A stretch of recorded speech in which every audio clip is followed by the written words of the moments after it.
tutti amici di Comics Reporter e Fumettomania. Oggi abbiamo un ospite veramente illustre, abbiamo il grande scrittore Chris Claremont. È grazie a lui che abbiamo potuto leggere storie come la saga di Fenice, Dio ama, l'uomo uccide, il Vita Morte, Giorni di un futuro passato, insomma, veramente un personaggio che ha fatto la storia del fumetto in Italia e nel mondo.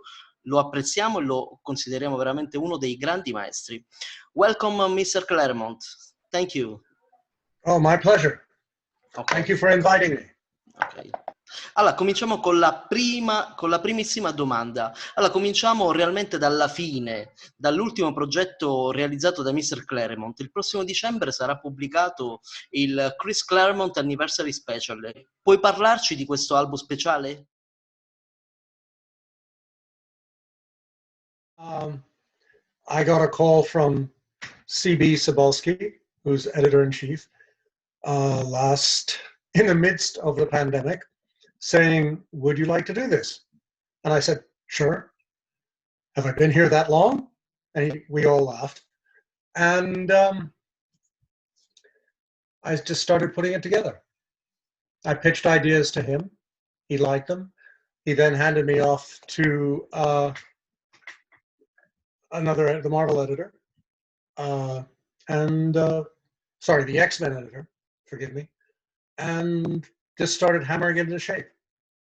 And at this point, it's now structurally in shape, but we have two of the four artists. We need two more.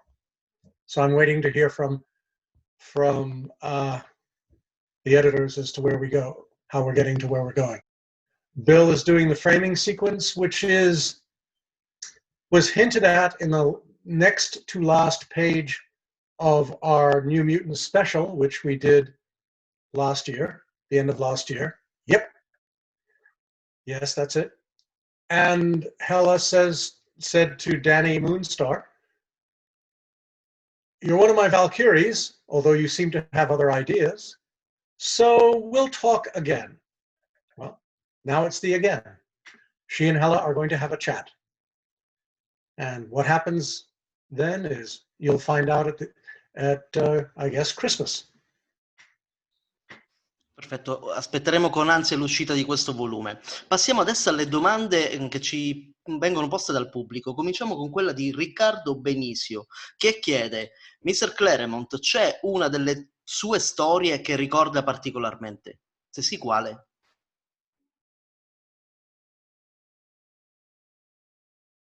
I could say yes, but then I would have to clarify, qualify, add another yes, and another, and another. My gift from Marvel, from Fate over the years is I have had the chance to work with some of the best storytellers, visual storytellers in the business. Frank Miller, John Bolton, John Byrne, John Buscema, John Romita Jr., Bill Sienkiewicz, and some of the best characters in Marvel. Not simply those created by Stan Lee and Jack Kirby, but those created by Len Wein and Dave Cockrum and shaped by me, many created by me. So I've had a tremendous amount of good luck with Marvel, with the stories I've told, with the people I've worked with. And I suppose the proper answer to the question is, what is the favorite story I've ever done? My answer would be the one I haven't done yet, because that involves looking ahead. Looking behind is your job. Benissimo, benissimo. Continuiamo con le domande che ci vengono poste dal pubblico, questa volta quella di Federico Novadev Russo ci chiede: c'è invece qualcosa nella sua lunga run dei X-Men che avrebbe voluto cambiare? Se sì, che cosa?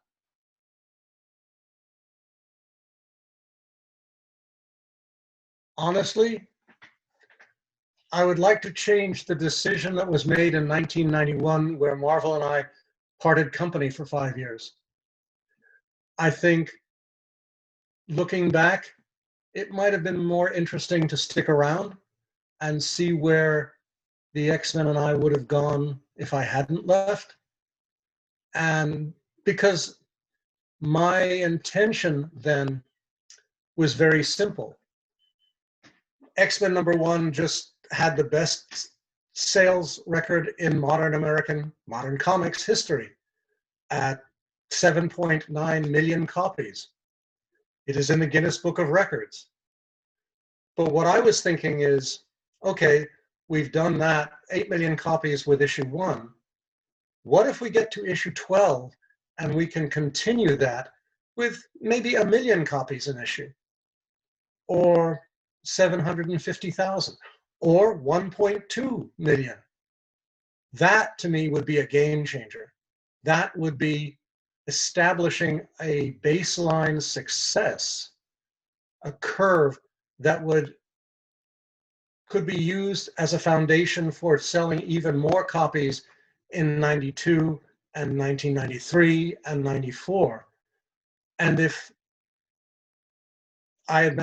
we had managed to achieve that, would the crash of the mid 90s have happened or been as shattering as it was? We'll never know. But that is, I guess, my deepest commercial regret in terms of my relationship with Marvel and especially the X-Men. But sadly, we can't change history. I don't have a TARDIS. Benissimo. Continuiamo con le domande che ci vengono poste dal pubblico. Questa volta è il turno di Alfonso Verdicchio che ci chiede: Chris, tra gli altri personaggi che hai scritto ci sono le tue storie sui Fantastici 4. Cosa puoi raccontarci di quel periodo?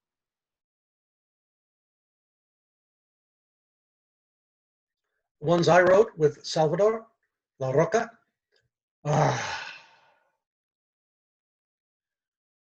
The comic book series that hooked me on American comics when I was still in what we would call high school. I was 17, 16. And I was walking down the street, and I stopped at our local newsagent and bought a copy of Fantastic Four 48, the beginning of the Galactus trilogy. So it was the Watcher and the Silver Surfer and the Fantastic Four. And my reaction was, holy cow, this looks like fun. What happens next? So the Fantastic Four has always had a special place in my heart. Partly because Jack Kirby was a brilliant artist, but partly as well because Stan Lee was the person who hired me. I am here because of Stan. And I wanted to follow, I guess, in his footsteps on the Fantastic Four and play with the characters and have fun. Because when I came back to Marvel in 1998, I didn't want to go anywhere near the X-Men. I had done it. Other people had done it since I left. I didn't want to play in their playground. But the Fantastic Four, dozens of writers had done it. But quite frankly, the standard against which I was measuring myself and which I think Salvo was measuring himself were Stan and Jack. How could we do stories at that level? How could we have that amount of fun? And for me, it was wonderful. I mean, getting to the point where my favorite part of the arc was Reed and Dr. Doom switching, essentially, position, so that Doom was now stuck outside the armor and Reed was stuck inside the armor. And so he married Sue and she became the Baroness von Doom. But then we discover that the armor is slowly, gradually, perhaps incurably infecting him, seducing him, pulling him over to the dark side of the Force, if you will. And for me, that would have been, if I'd had the opportunity, a story I would have carried forward for as long as I could get away with it. Sadly, Bobby Chase had other ideas, and I had to go save the X-Men yet again. Benissimo. Altra domanda riguardante questa volta una delle tue storie più apprezzate è la run intitolata Vita Morte, recentemente ripubblicata in Italia, illustrata sapientemente dal maestro Barry Windsor Smith. Puoi raccontarci puoi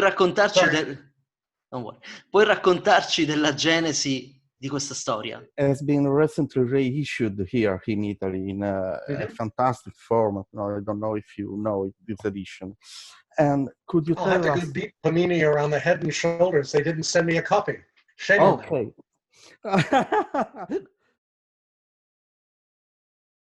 I'd worked with Barry a couple of times on one-part stories, fill-in stories. And I mean, he's one of the best artists there is. So, I mean, he can do, again, like many of the people I've worked with, he can do anything. He can do character, he can do action. If he goes crazy in design, he can tell stories in a way that is unlike anyone else and presents the characters and the situations in terms of that I, as the writer, couldn't imagine it. So with Lifedeath, first it was starting with a giant issue, a double-sized issue, where Aurora is stripped of her powers. And worse than that, the person who is responsible, for want of a better term, is a fan. Who he is falling in love with her, and he knows it, she doesn't. And for me, how do you present that level of grief and pain to the reader in a visual sense that instantly comes across without a word being said? And if you look at the opening scene of 186, I think, the double issue, where Aurora is lying there looking like death warmed over. It doesn't need any words. The art is so eloquent. And then we gradually go through the story and show her becoming vulnerable, realizing she is in love, and that this is a feeling, a situation she's never encountered before, and getting to the point where she's about to take that next powerful step. I'm in love, I don't have my powers anymore. Where do I go from here? Only to discover then that the person she is falling for is the person responsible for the loss of her powers. That it's a shattering moment. And the idea was we would then come back to it in 198, which is her returning home to Africa to try and find the center of her being yet again. She has lost everything. How can she get it back? Should she get it back? How can she move forward with her life? She doesn't have the answers to that question, but in that story, we try to present a way she regains her perspective. And yet again, Barry's visual depiction of those moments, of that reality, is just breathtaking. It doesn't look like any other presentation of Africa, of Aurora, that I have ever seen. And to me, it was just, holy cow, this is wonderful.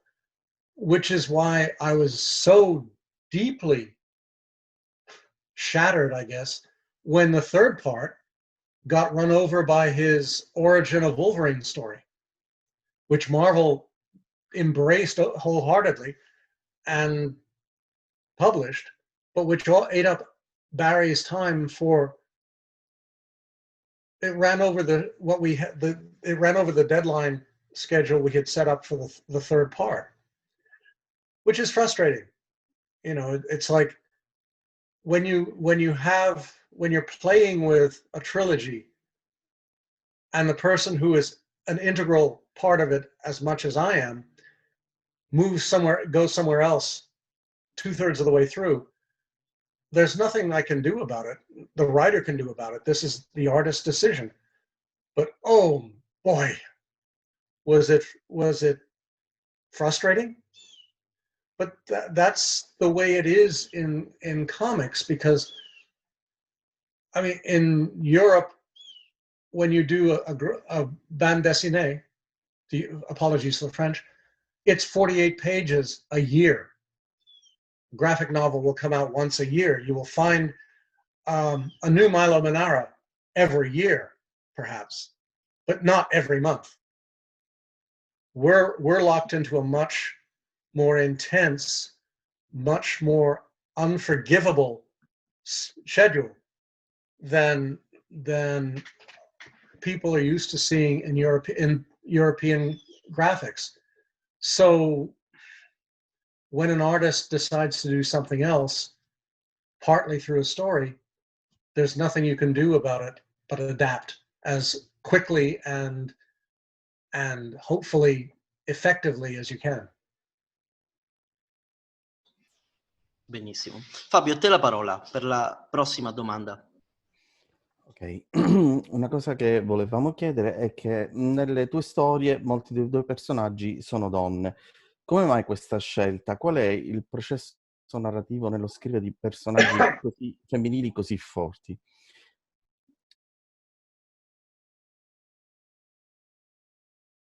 Behind writing women as opposed to writing men? Yeah. Because you created such a strong character like Storm, Rogue, even Jean Grey. It's the same regardless of gender. You look at the people around you, and one looks at the people around one and takes notes. I mean, it's not magic. It's observation. The thing I enjoyed so much about coming to Lucca last year was looking at all the people who were vastly different from what I'm used to seeing here in America. There are different faces, different senses of behavior, different gestures, different ways of dealing with people. So I, as a writer, file that all away so that if down the line I have a story that requires being in a certain place at a certain time, I can try to convey that to the artist. I beg your pardon. And with someone like Barry, he can return it. It's the reason I chose to focus on women was that when I started, which terrifyingly is 50 years ago, no one else was doing it. Every team, whether it was Marvel or DC, had one girl. You had Marvel Girl, you had Invisible Girl, you had Supergirl, you had Batgirl. They were always girls. It was not Batboy, it was not Superboy. Oh, Superboy was an adolescent, but it was Superman. Now, Supergirl may sound a little zippier than Superwoman, but the implication is still they are all girls. If you look at the Fantastic Four, you have Mr. Fantastic. He stretches brilliantly. You have the Thing. He's a giant animated man of rock. You have the Human Torch, which speaks for itself. He catches fire. And you have the Invisible Girl. What does she do? She disappears. It's a really good power if you do it right, but from a metaphorical standpoint, it sort of embraces what the perception of gender was in 1962 when Stan started working on it. Now, she later embraced an invisible force field, which meant she could actually deal with situations from an aggressive standpoint, but she still vanished.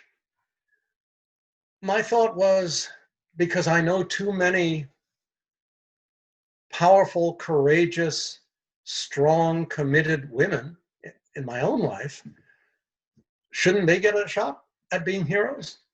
Can't we do something with them? And as I said, no one else was doing it, so I thought, I'll do it. So instead of being Marvel Girl, we brought Jean back. David Cockrum and I brought Jean back and essentially evolved her into Phoenix. Why? Because it's a cool name. It is a name that is uniquely hers, as opposed to being Marvel Girl, to being a secondary perception of Marvel man, you might say. And it was fun. It's always better as a creator to work with characters that you like, that you fall a little bit in love with. And whether it's Gambit, in my case, or Rogue, it's trying to be fun. Now, sometimes they're villains, like Mystique, but that's not a problem. It's finding that aspect of them that you bond with, that you embrace, that you want to bring to the audience. And especially if you're writing a villain, whether it's Magneto or Mystique, I want the reader to fall in love with them a little bit, to have them look at Magneto and say, huh, I kind of agree with what he's saying. So does that make him a villain? Does that make me a villain? It's like reading Shakespeare and realizing that in a lot of the plays, the villains have the best lines. They have the best soliloquies. Why is that? Because I think Shakespeare, like all writers, wants the reader to fall for the bad guy, for the bad person. Because if you fall a little in love with the adversary, you understand the temptation. You understand where the writer wants to take you and how challenging the task of the hero becomes to overwhelm that. Same for him, same in comics. Okay. Ottima risposta. Cambiamo tema, cambiamo genere di domande. Abbiamo posto questa domanda la settimana scorsa a Bill Sienkiewicz riguardo l'ultimo adattamento, sì, riguardo l'ultimo adattamento cinematografico del film New Mutants. Cosa ne pensi?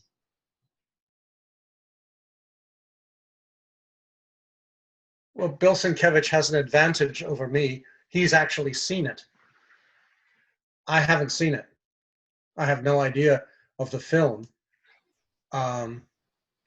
because all of our cinemas are shut down thanks to COVID, and nothing is open in the New York area. So if to go see the New Mutants when it opened would have required a 4-hour travel, and it would have cost $400 in terms of fees and ferry prices. So I'm still waiting. Bill, as I understand it, loved it. He thought, and I agree with him here, that the cast was excellent. Although I could quibble a little bit with Roberto, because when Bob McLeod and I created him, we were trying to make a very specific racial statement involving Brazil and the way people of color are treated there as they are here. And to cast a character who is fundamentally, I guess the simplest way is to say white, diminishes that whole circumstance. On the other hand, I was feeling incredibly delighted to have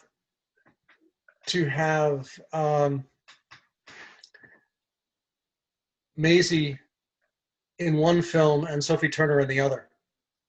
It's like I get both parts of Game of Thrones in depending on which film I'm watching. So for me as a fan, yes, I'm afraid I am a fan, that was just totally cool. But I look forward to seeing it someday, and I look forward to hoping that they can produce a sequel. But that I do source material, I don't do the movies, sadly. Ok, va bene, c'è tempo. Allora, continuiamo, visto che sei molto gentile e disponibile alle tue risposte, con la prossima domanda, quella che ci pone Dario Ianese e ci chiede: volevi davvero liberarti di Scott ed uccidere Wolverine?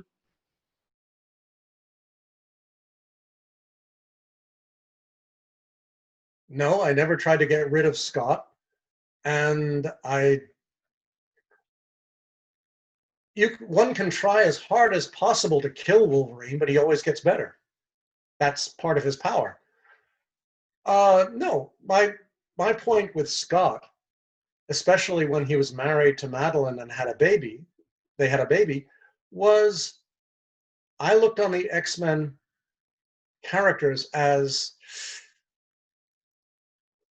close as I could to real people, which meant, as I suppose one is seeing now in the comics, at some point in their career, they would grow up and move on to, for want of a better term, real life.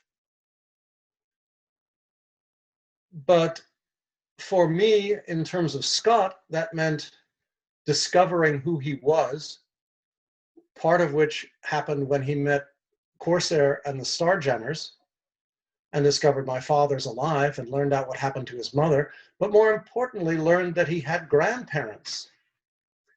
So my thought was he would go to Alaska and do what everyone does. Become an adult, go out and earn a living, live a life. That's why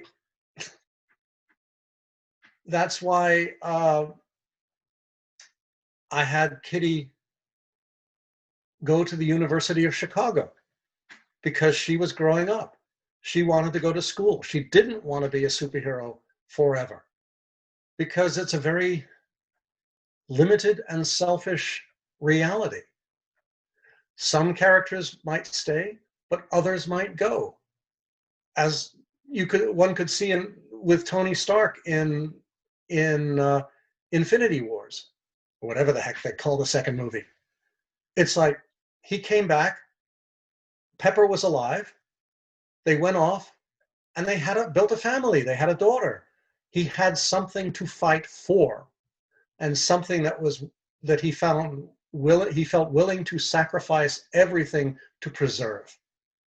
That is heroic. But for me and the X-Men, or my perception of the X-Men, I wanted things to move ahead at a slow pace, because it gets complicated with 500 characters running across the pages, but some of them deserve happy endings. And the reader deserves to see the choices the characters make in terms, ideally, of what the reader might understand or embrace or get angry at. To me, to have everybody living in a little box is as unsatisfying as every hero turns out to be a millionaire, except for Bruce Wayne, who's a billionaire. And so they don't have to worry about life. They have so many resources of their own they have nothing to do with real people. For me, what I loved about Marvel as opposed to DC was that every issue, it seemed, Stan and Jack would have Thor or the Fantastic Four or Iron Man or some interact with normal people. They would create a bond in a way between the superhero side of things and the real world side of things. And therefore it helped the readers identify more strongly with the characters. And for me, that is the fundamental, basic, necessary reality of these stories. Without that, bluntly, who cares? They have no connection with the world I live in as a normal person living on a normal street in a normal town. Well, I live in the United States where nothing is normal these days, so, but it would be like doing, what would it be like to tell a story where a disease happens and unexpectedly people die, and maybe one or two of those people who die are super characters? How do the others react to that? How do people react to that? One tries to find a way to make what is happening in the real world, so-called, relevant to the comics, and thereby in how the characters react to that, how they deal with that. It affects the readers on terms that have nothing to do with superpowers. Sometimes it works, sometimes it doesn't. Sometimes it really pisses off the corporate bosses. I'm sure that Len probably had arguments like that with DC. I'm certain Marv did over the Teen Titans. I did with Marvel. It's a different world now than it was 50 years ago, which is creepy in and of itself. But that's the reality we live in. I guess, sorry, my problem is I got to the point where I was looking at these characters as mine, like any writer, and forgot that at their base, I should go back to Stan's original dictate, which is you are being given these characters on loan. You play with them for a time, and then you put them back on the shelf where you found them and let someone else play with them. Most writers come to a book for a year, 2 years, 3 years max. I was stupid enough to stay the first time for the better part of 20, and all told, probably, 30 years. So I think of them, sadly, slightly differently from everybody else. But I'm still governed by the same rules, and I still have to accept that, like it or not. Perfetto, Mr. Claremont, il nostro tempo a disposizione termina qui oggi. La ringraziamo, la salutiamo da parte di Comics Reporter e Fumettomania. Grazie e alla prossima. Fabio.